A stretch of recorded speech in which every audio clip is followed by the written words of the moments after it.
it's Angela and welcome to my channel. For today, since wala naman akong ginagawa, mag-photoshoot tayo.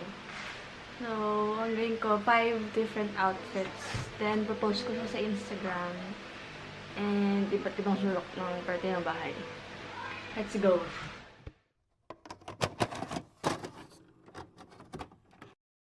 So, wala akong ring light. And, for my lighting, ang gawin ko ito. This one. Yun. So, try kong laro-laro yung light.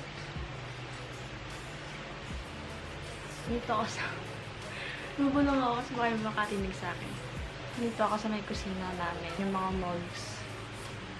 So, feeling ko, ang dami feeling ko, parang, sa tingin ko, parang maganda siya sa pictures. Also, outfit number 1, itong bralette. Then, itong overalls na galing.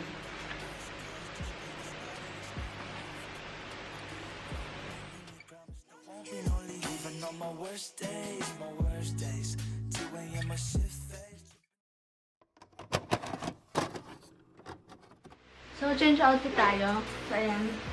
Gym outfit. Kahit naka-long sleeve. Naka-init-init. Nakita yun naman. Tirik na tirik ang araw. Kaharap ko, yung talaba. Para hindi naman ako mahilo. So, abangan nyo lang sa Instagram. Imagine ko. Pag sa video, ang ganda. A jacket. Tinak ko lang dito. So, yung leggings.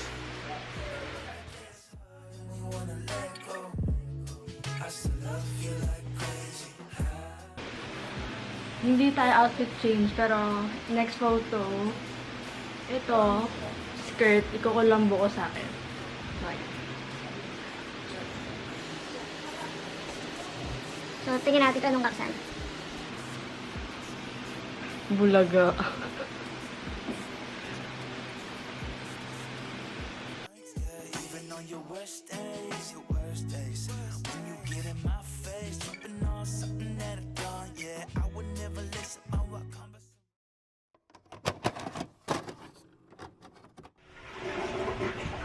So, change outfit tayo.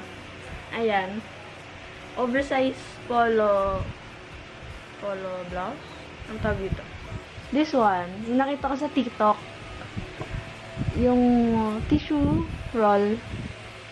Then, yung sa phone, tatapat. So, ayan, yan na yung kinalabasan. Yan yung spotlight. Outfit. Ito na yung outfit.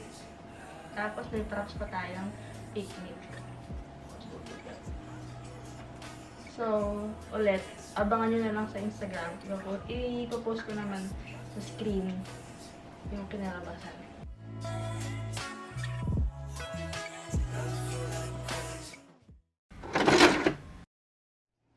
So, for my fifth outfit, itong fur na to. So, upo ako sa chair na to. And then, yan. Ganyan. O, diba? Ang arte. We can get away, lose ourselves and say anything that we want, it's okay. For my video, thank you for watching. Please like and subscribe if you haven't yet. And see you on my next video. Love's all we need. This is love. Arms stretched out with the world below us. This is love. Could go up in smoke, but we never notice. It's got me slipping up.